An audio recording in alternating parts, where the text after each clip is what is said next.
تو ایک اس کو میرے خیال میں ویلیو کرنا چاہیے ان کی پارٹی کو, ان کا ایک ڈیسیژن ہے, اور لیٹ سی یہ تو اب ان کا ووٹرس اس کا رسپونڈ کرے گا, ایک عام پبلک رسپونڈ کرے گی کہ کیا یہ اچھا ڈیسیژن ہے یا برا ڈیسیژن ہے. ایک طرف سے جو عمران خان صاحب کا جو آئیڈیالوجیکل سٹانس ہے یہ ظاہر ہے اس کی توثیق کرتا ہے, یہ جو ان کا فیصلہ ہے آج جو اعلان کیا ہے کہ وہ جوائنٹ پارلیمنٹری سٹنگ میں نہیں بیٹھیں گے, لیکن دوسری طرف پھر یہ بھی لگتا ہے کہ بات ذاتی ہے کہ وہ میاں نواز شریف سے, وزیر اعظم نواز شریف سے ملنا, ایک کمرے میں ان کے ساتھ بیٹھنا نہیں چاہتے.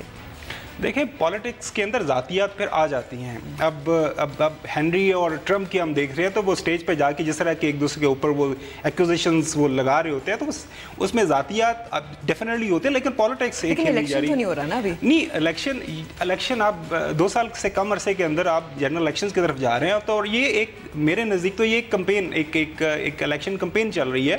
اور آپ کے خیال میں کہ یہ پاناما کے ایشو کے اوپر کل کو پرائم منسٹر ریزائن کر دے گا یا کہ ایسا کوئی فیصلہ آ جائے گا یہ پرائم منسٹر کو گھر جانا پڑے گا. P T I us issue کو زندہ رکھے ہوئے ہے پی ایم ایل این کی لیڈرشپ کو گندہ کرنے کے لیے. ان کی جو ریپوٹیشن ہے ایک کلین پولیٹیکل پارٹی, ایک کلین جو گورننس انہوں نے پرووائڈ کیا اس ملک کے اندر, وہ اس کی جو اس ریپوٹیشن کو سوائل کر رہے ہیں. اب یہ ان کو سوٹ کر رہا ہے, ان کو پولیٹیکلی سوٹ کر رہا ہے. اب جس طرح میں نے کہا نا, میرا اور آپ کا اندازہ ایک آرگومنٹ ڈفرینٹ ہو سکتا ہے, لیکن 30 سپٹمبر کو لاہور میں آپ نے دیکھا ایک بہت بڑا کراؤڈ آیا, ایک بہت فوکس ہے, توجہ بہت دی تھی پاکستان تحریک انصاف نے کہ کراؤڈ جمع ہو اور وہ شو آف پاور ہو. وہ ایک ساری پولیٹیکل پارٹیز کرتی ہے, اور وہاں پہ ایک کرپشن کے ایشو کو دیکھیں انہوں نے ایک زندہ تو رکھا ہوا ہے ملک کے اندر. اب آپ نے بھی سیاست دیکھی, ہم نے بھی سیاست دیکھی, کافی عرصے کے بعد کرپشن ایک بہت بڑا ایشو بنا ہوا ہے. ہر پولیٹیکل پارٹی, بلاول بھٹو زرداری بھی کل اے پی سی میں بیٹھ کے یہ بات کی کہ اگر ہم یہ وہ کرپشن کا جو ہمارا بل ہے اگر وہ ایکسیپٹ کر لیں تو اس سے ایک اور زیادہ جو ہے ملک کے اندر ایک آ جائے گی, تو لہٰذا اس بل کو ایکسیپٹ کریں. تو ایوری بڈی از ٹاکنگ. اب پی ٹی آئی کا یس ایک وہی نا, جہاں تک کشمیر کاز کی بات ہے اس میں ہم یس ایک آرگومنٹ پیش کیا جا سکتا ہے کہ جی جوائنٹ سیٹنگ میں چلے جاتے تو کہ اتنا کوئی بڑی بات نہیں تھی, لیکن وہ سوچ رہے ہیں, پی ٹی آئی سوچ رہی ہے کہ چونکہ اب پاناما ایشو پہ پرائم منسٹر اور اس کی فیملی کے پاس اب بچنے کا کوئی رستہ نہیں ہے, تو وہ اس کشمیر ایشو کو استعمال کر کے ابھی پاناما ایشو کو سائڈ لائن کر رہے ہیں, تو لہٰذا اس کو سائڈ لائن. مزید بات کرتے رہیں گے خاور, لیکن اب ہم نے بریک پہ جانا ہے.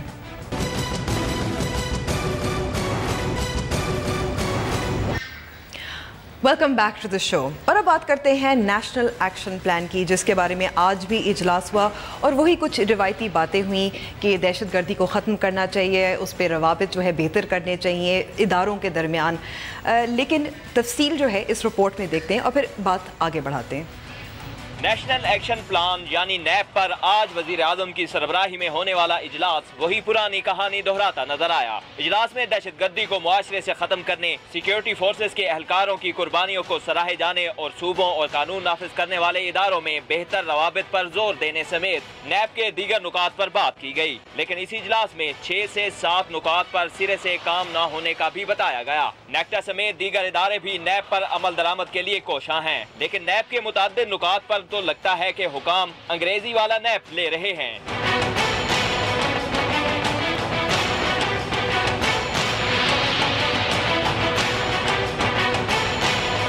نیشنل ایکشن پلان کے اہم نکات میں دہشت گردوں کی مالی معاونت کی روک تھام, فاٹا اصلاحات, قومی اور عوامی سطح پر دہشت گردی کے خلاف نوجوان نسل میں ایک فضا قائم کرنا, کالعدم جماعتوں کی نام تبدیل کر کے سرگرمیوں کو روکنا, غیر رجسٹرڈ مدارس کی نشاندہی اور رجسٹریشن, نفرت انگیز مواد کی تشہیر کی روک تھام اور اداروں کے درمیان انٹیلیجنس کے نظام کو بہتر بنانا ہے. حکومت کی جانب سے آج جاری کیے گئے اعلامیہ میں یہ نہیں بتایا گیا کہ کن 6 سے 7 نکات پر عمل نہیں ہو سکا اور کیوں نہیں ہو سکا. کیا نیب پر عمل درآمد حکومت کے لیے ایک بڑا چیلنج ہے؟ اس سوال کا جواب شاید ہمیں ناگوار گزرے, لیکن اگر حکومت سنجیدہ ہے تو کرمنل جسٹس سسٹم ہو یا فاٹا اصلاحات, نفرت انگیز بیانات کی روک تھام ہو یا مدارس کی رجسٹریشن کے حوالے سے سفارشات, ان پر عمل درآمد سست روی اور انتشار کا شکار کیوں ہے؟ نیشنل ایکشن پلان کے ایسے 6 سے 7 نکات ہیں جن پر کام نہیں ہوا. یہ کون سے نکات ہیں؟ اعلامیہ میں بتایا نہیں گیا, لیکن بہت سارے ایسے پوائنٹس ہیں جن پر واقعی کام نہیں ہوا, اور اس پہ تفصیل سے بات کرنے کے لیے ہمارے ساتھ موجود ہیں تجزیہ کار اور سیکیورٹی ایکسپرٹ امتیاز عالم صاحب. بہت بہت شکریہ ہمیں وقت دینے کا. کالعدم تنظیمیں کافی ساری ہیں جو لسٹ پہ آئیں. جب نیشنل ایکشن پلان تیار ہوا اس کے بعد ایک تنظیم ہے جس کو پرسکرائب لسٹ پہ ڈالا گیا, وہ داعش. اس پہ کوئی کیوں نہیں کام ہوا؟ کیونکہ حال ہی میں جب کوئٹہ پہ بھی حملہ ہوا تھا اس پہ پھر بات ہوئی تھی کلا دم تنظیموں کے بارے میں. دیکھیے پاکستان پہ جو دنیا بھر کے اعتراضات ہیں، چاہے وہ بھارت ہے، چاہے امریکہ ہے، چاہے افغانستان ہے، وہ داعش کی موجودگی پہ اعتراض نہیں ہے. وہ تنظیمیں ہیں جن پہ 12 جنوری 2002 کو پابندی لگائی گئی تھی. اس میں لشکر طیبہ بھی تھی، اس میں جیش محمد بھی تھی، اس میں اور بہت ساری جماعتیں تھیں، اس وقت مجھے نام یاد نہیں ہے، البدر مجاہدین بھی تھے اس میں. اب ان جماعتوں نے نام بدل لیے. اب نام بدل کے وہ مدارس بھی چلاتے ہیں، کھالیں بھی اکٹھے کرتے ہیں، چندے بھی ادھر اسلام آباد میں. اور اسلام آباد میں غیر قانونی مساجد بھی ہیں، ان کے مدارس بھی ہیں، یعنی پبلک پراپرٹی پہ، سرکاری زمینوں پہ، جنگل جو گرین ایریا ہے وہاں پہ مدرسے بنے ہوئے ہیں، مسجدیں بنی ہوئی ہیں. تو ہم تو جب نیشنل ایکشن پلان پہ عمل درآمد کی بات کرتے ہیں تو چیچوں کی ملیا، جھنڈا چیچی اور پتہ نہیں کیا، وہ تو بہت دور کی بات ہے، منڈی باؤدین وغیرہ. اسلام آباد، ہم تو اسلام آباد کی بات کرتے ہیں. اور امتیاز گل صاحب، میں نے آپ کا نام غلط ٹھیک ہے، اوکے، بس جو جانتے ہیں وہ ان کو پتہ ہے کہ جیسے نام بدل کے تنظیمیں آتی ہیں، لیکن میں نے نام نہیں بدلا. آپ نے نام نہیں بدلا، معذرت. کراچی میں بھی ایسی تنظیمیں ہیں جو آپریٹ کر رہی ہیں، فریلی آپریٹ کر رہی ہیں، کھلے عام وہ پھرتے بھی ہیں، بلکہ انتخابات میں بھی حصہ لیتے ہیں. دیکھیے جی، صرف کراچی نہیں، میں تو پاکستان بھر کی بات کروں نا. اگر جیش محمد بہاولپور اس کا ہیڈ کوارٹر ہے تو اس کے پھر سیٹلائٹ کیمپسز کرک میں بھی موجود ہیں، کوہاٹ میں بھی موجود ہیں، جنوبی وزیرستان میں بھی موجود ہیں. یا اگر لشکر طیبہ ہے یا جماعت الدعوہ ہے یا ان کی فلاح انسانیت فاؤنڈیشن ہے، پتہ نہیں کیا کیا ہے. تو دیکھیں، ہمیں نام لینے کی بجائے یہ جو آج اجلاس ہوا ہے اور جس میں 6-7 نقطوں کی بات ہوئی ہوگی، مجھے یقین ہے کافی حد تک کہ اس پہ یہی بات ہوئی ہوگی کہ مدارس کی رجسٹریشن کیوں نہیں ہو سکی آج تک مکمل، ان کی جو غیر قانونی مساجد یا مدارس سٹرکچرز ہیں وہ ابھی تک ان کے خلاف کارروائی کیوں نہیں ہوئی، جو اصلاحات ہونی تھیں ان کے نصاب میں مدارس کے وہ ابھی تک کیوں نہیں ہو سکا، جو ہمارا تعزیری قانون ہے، کرمنل جسٹس سسٹم جو ہے CRPC، کوئی ایک نقطہ ان میں نیب میں یہ بھی تھا کہ ہم اس نظام کی پہ نظر ثانی کریں گے. اب معلوم نہیں کہ وہ کتنی نظر ثانی ہو، اللہ کرے کچھ ہوا ہو، ہم تو یہ دعا کرتے کرتے بس یہی سننے میں آتا ہے کہ جائزہ لیا گیا. پھر اس میں یہ بھی کہا گیا تھا کہ پولیس کو آزاد کیا جائے گا سیاسی کنٹرول سے. تو 3 صوبوں میں تو ابھی تک وہ وزیر اعلیٰ کے تھم کے نیچے ہے پولیس. صرف خیبر پختونخوا میں کافی حد تک آزادی ملی ہوئی ہے، وہ مجھے خود بھی معلوم ہے، ہم اس پہ کچھ تھوڑا بہت کام بھی کرتے ہیں، اور بالکل ایک وہاں کے شہری ہونے کی حیثیت سے مجھے پتہ ہے کہ وہ کافی آزادی کے ساتھ کام کر رہے ہیں. تو اس میں یہ میرا خیال چند نکات ہیں جو میرا خیال. پھر فاٹا دیکھیے، اس میں فاٹا ریفارمز کا کہا گیا، وہ ابھی تک وزیر اعظم صاحب کو وقت ہی نہیں مل رہا. ایکچولی اتنے مصروف وزیر اعظم ہیں ہمارے، وہ ہمیں بتایا گیا کہ اوپن ہارٹ سرجری اتنے مشکل حالات میں ہوں گے. اگر واقعی ایسا ہوا ہے، وزارتوں کو آپ اپنا کام کرنے دیں، وزیر اعظم کو اتنا بادر نہ کریں، تو شاید پھر اس میں معاملات کچھ آگے بڑھ سکیں. لیکن جو موجودہ صورتحال ہے اس میں نہیں سمجھتا کہ پاکستان نیب کے حوالے سے اور ایون کشمیر کے حوالے سے دنیا کو اپنے موقف سے کوئی بہت زیادہ باور کرانے میں کامیاب ہو سکے گا. اور وجہ شاید یہی ہے نا کہ کیونکہ ان پہ نکات پہ کام نہیں ہوتا، کیونکہ 20 نکات ہیں، ہر ایک نقطہ بہت اہم ہے. اگر ایک بھی نہ ہو تو باقی بھی شارٹر میجرز لگتے ہیں نا. دیکھیے، اس میں آپ جو ان کے نزدیک شاید ایک غیر اہم نقطہ یہ تھا کہ جی ہم فیصلہ کر لیں کہ افغان مہاجرین کو بس نکالیں یہاں سے، یہ بھی اس میں شامل ہے 20 نکات میں سے. اب جس بھونڈے انداز سے ہم نے اعلانات کیے کہ ان کو اب دسمبر کے بعد ہم نے نہیں چھوڑنا، اس کی وجہ سے پولیس کو، انٹیلیجنس کو آپ نے ایک بلینک چیک دے دیا، ایک لائسنس ٹو کل دے دیا. اس کی وجہ سے اتنی منفی کہانیوں نے جنم لیا ہے. وہ لوگ، وہ بچے جو کہ پاکستان میں پیدا ہوئے تھے، پشاور میں، اسلام آباد میں، جنہوں نے افغانستان دیکھا ہی نہیں ہے، ان کو بھی مجبوراً اب جانا پڑا ہے. ہم کافی عرصے سے یہ کہتے رہے کہ جو بچے یہاں پہ پیدا ہوئے ہیں یا یہاں بڑے ہیں، جو 2-2, 3-3, 4 سال جن کی عمر تھی وہ جب پاکستان آئے، ان کو آپ اگر پاکستان کی شہریت نہیں دیتے، آپ انہیں پرماننٹ ریزیڈنس دے دیں، مستقل ان کو ایک یہاں پہ رہائش دے دیں. بلکہ الٹا افغانستان کو پھر ناراض بھی کر دیا نا اس معاملے. میں وہی بتا رہا ہوں کہ اس کی وجہ سے جو پھر ان کے ساتھ کام ہوا، جتنی ان کی ہراسمنٹ کا سامنا کرنا پڑا ان کو، جتنے چیکس ہوئے، چیکنگ کے نام پہ پولیس نے جو کیا, انٹیلیجنس والوں نے جو کیا, تو الٹا جو کام ہمارے حق میں جانا چاہیے تھا, ایک ہمیں انہیں خیر سگالی کا سفیر بنا کے یہاں سے بھیجنا چاہیے تھا, وہ ہمارے دشمن بن کے یہاں سے گئے ہیں, روتے ہوئے گئے ہیں لوگ. تو جس حکومت, اتنی بڑی حکومت ہے, اس کی عقل میں اتنی سی بات اگر نہ آتی ہو کہ اگر آپ نے اس انداز میں یہ کام کیا وقت سے پہلے, اگر آپ نے جب تک آپ تیاری نہیں کرتے اس قسم کے اقدامات ہیں, انسان ہیں اس میں انوالو, بچے ہیں, عورتیں ہیں جن کی یہاں شادیاں ہوئی ہیں, جو یہاں پہ پڑھ رہے ہیں, آپ نے ان سب کو اپنا دشمن بنا دیا. خابر, آپ ہی کیونکہ نیپ کے عمل درآمد پر پیش رفت فالو کرتے رہے ہیں, ٹیرر فنڈنگ جو ہے یہ بہت اہم ہے, لیکن اس پہ بھی کچھ کام ہوتے ہوئے نظر نہیں آیا. یہ نیب جب سے اس کی امپلیمنٹیشن شروع ہوئی ہے, یہ اتنا اس میں کمپلیکس قسم کا سارا پروسیس اس میں انوالو ہے. مجھے یاد ہے کہ جب یہ نیب بنا تو اس کے بعد 15 کے قریب کمیٹیز فارم ہوئیں, جس میں ہر کمیٹی میں انٹیریئر منسٹر ہمارے اس کا حصہ تھے, اس کے بعد آرمی کی طرف سے, انٹیلیجنس ایجنسی کی طرف سے سارے لوگ تھے.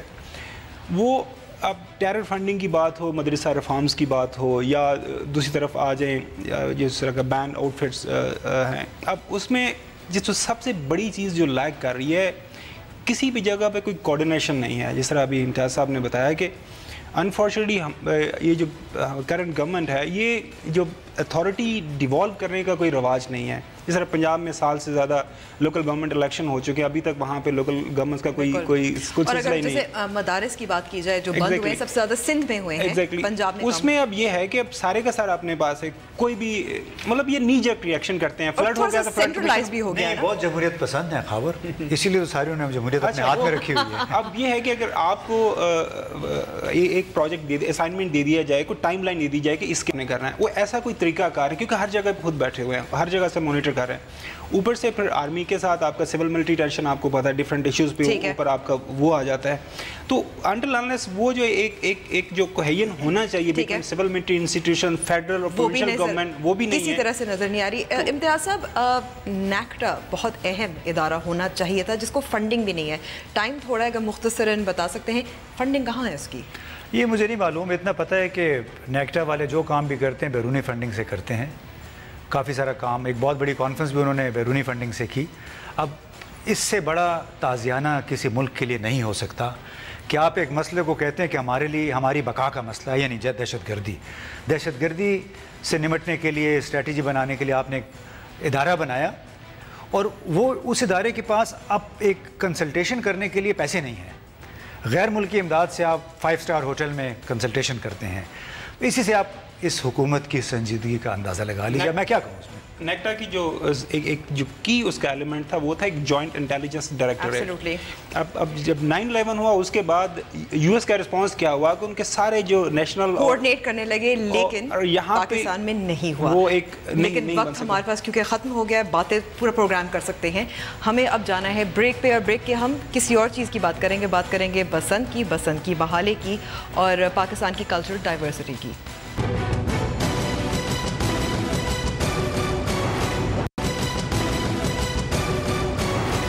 ویلکم بیک ٹو دا شو. پنجاب حکومت کی جانب سے بسنت کے تہوار کو منانے کے حوالے سے ایک کمیٹی تشکیل دی گئی ہے جو بسنت کی ممکنہ بحالی پر تجاویز مرتب کر رہی ہے. اس حوالے سے جانتے ہیں مزید تفصیل ڈان نیوز کے نمائندے شراز حسنات کی اس رپورٹ میں.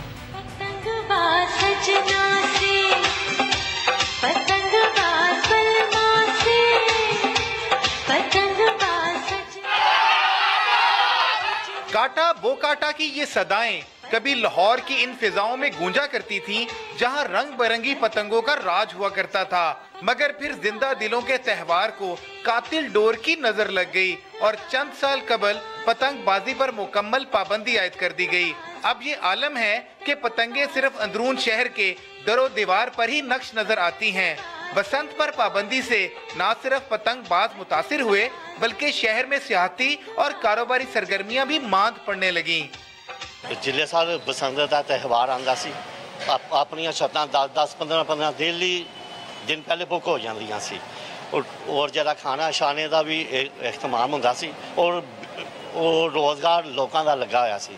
جب سے یہ تہوار بند ہوا ہے کافی لوگ جو ہے نا وہ بے روزگار ہو گئے ہیں, اور یہ جو ایک چھوٹا سا لوگ خوشی ڈھونڈتے ہیں, جتنی یہ اس وقت ریل پہل ہو رہی ہے یا لوگوں کو ٹینشنیں ہیں، لوگ چھوٹی چھوٹی خوشیاں، چھوٹے چھوٹے جو تھے تہوار ان کو مناتے تھے۔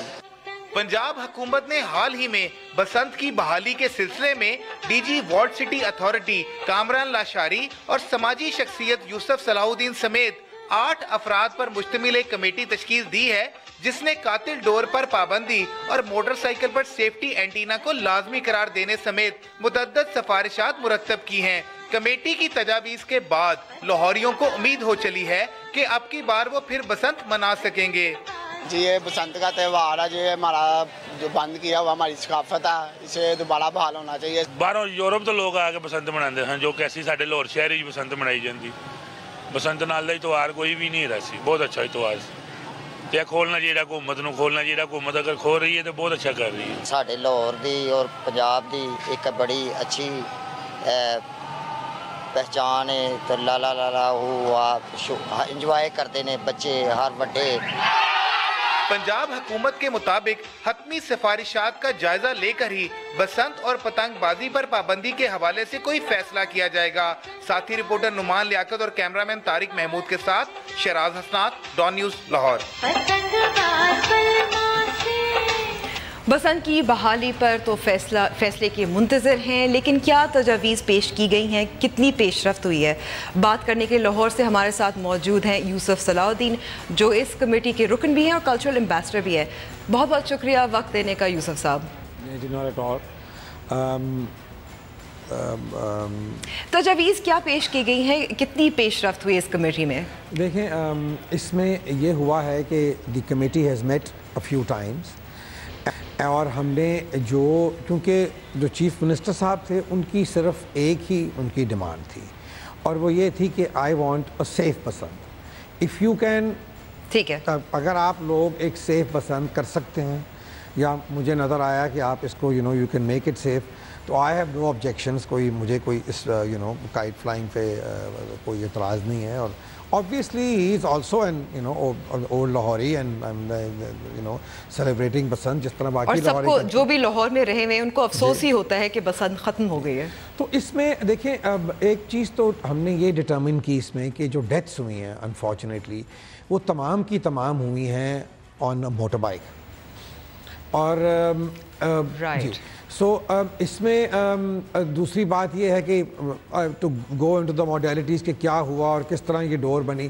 لیکن ایبسلوٹلی آئی ایگری کہ کسی کی بھی جان جو ہے وہ ضائع نہیں جانی چاہیے۔ تو جو ہم نے ابھی چیزیں پرپوز مختلف قسم کی جو ہم سوچ رہے ہیں، جو ہم سی ایم صاحب کو پیش کریں گے، اس میں ایک تو یہ ہے کہ موٹر سائیکل پہ جو وہ بین ہوگا unless and until کہ اس کا وہ ایریل نہیں ہوگا، وہ جو ایک you just need لائک ایک جو ہوتی ہے ایک راڈ ہوتا ہے بالکل باریک پتلا، وہ اس کو آپ موٹر سائیکل پہ لگا لیں تو اس پہ آپ کا 100% you are free of that. And otherwise کہ جو لوگ موٹر سائیکل یا کو نکالیں وداؤٹ دیٹ ایریل، اس پہ بین ہوگا اور دیٹ ول بی پنشبل۔ ٹھیک ہے جی، so laws will be change. دوسری طرف ڈور کا بھی معاملہ بھی ہے جی، دوسرا معاملہ ڈور کا بھی تو ہے۔ ڈور کا معاملہ یہ ہوگا کہ ہم اس چیز پہ غور کر رہے ہیں کہ حکومت ہے جو ہے وہی ڈور دے، وہی گڈیاں دے، اور وہ تمام جتنے دکاندار جنہوں نے گڈیاں اور ڈور بیچنی ہے وہ حکومت سے خریدیں، اور کسی اور کو ڈور بنانے کی اجازت نہیں ہوگی۔ یہ ایک یہ پراپوزیشن ہے۔ تیسری یہ ہے کہ اس کو ہم for the first few years اس کو ہم لمٹ کریں۔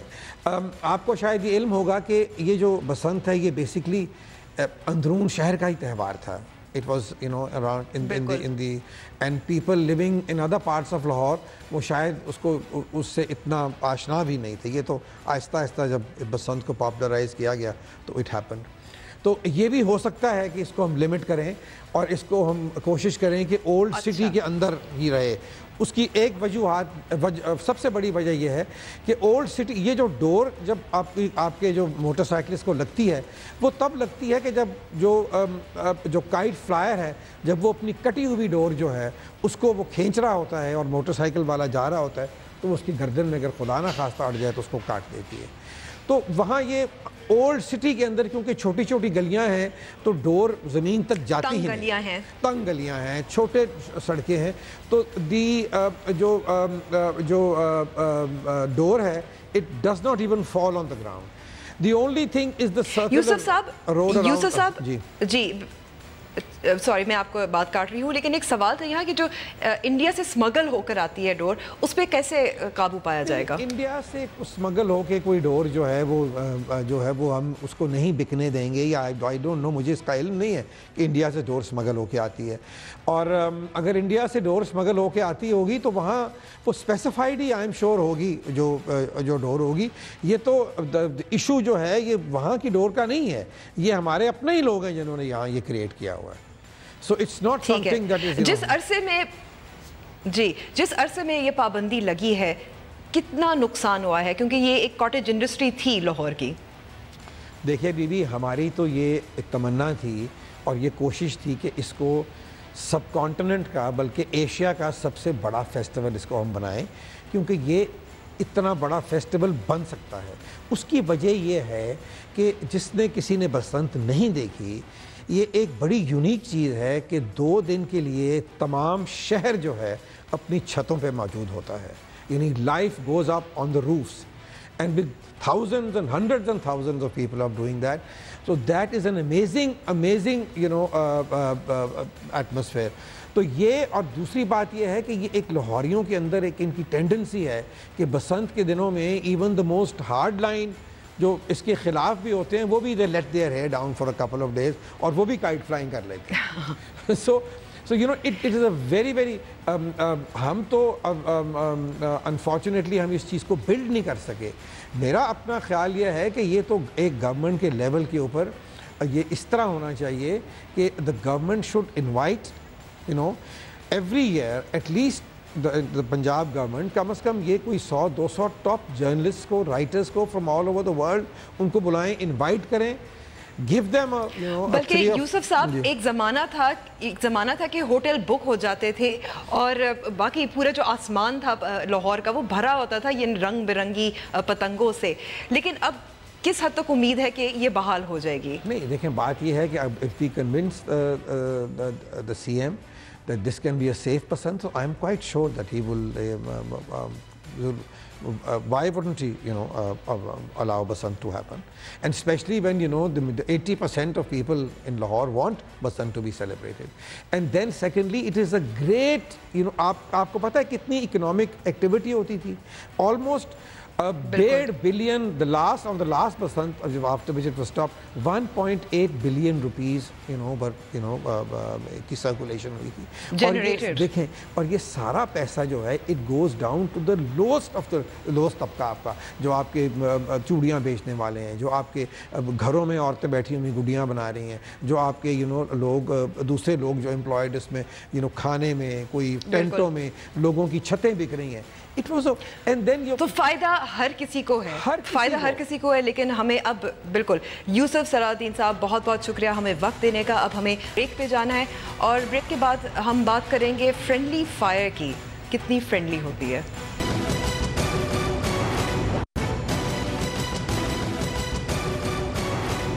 Welcome back. اور اب بات کرتے ہیں فرینڈلی فائر کی، جس کی وجہ سے بھارت کو دنیا بھر میں شرمندگی کا سامنا بھی کرنا پڑا، کیونکہ بارہمولہ حملے پہ جب یہ پتہ چلا کہ بھارتی فوجی کی ہلاکت کسی دہشت گردی کے حملے سے نہیں بلکہ فرینڈلی فائر سے ہوئی.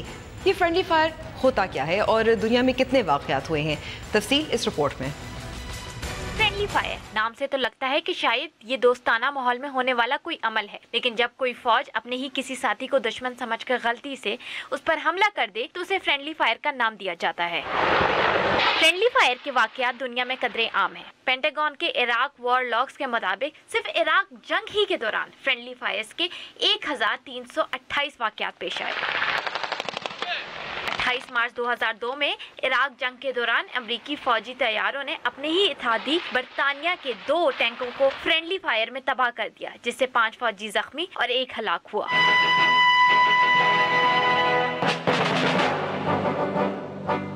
دوسری جنگ عظیم میں آپریشن کوبرا کے دوران اتحادیوں نے اپنے ہی فوجیوں کو نشانہ بنا ڈالا، جس سے 136 اتحادی مارے گئے.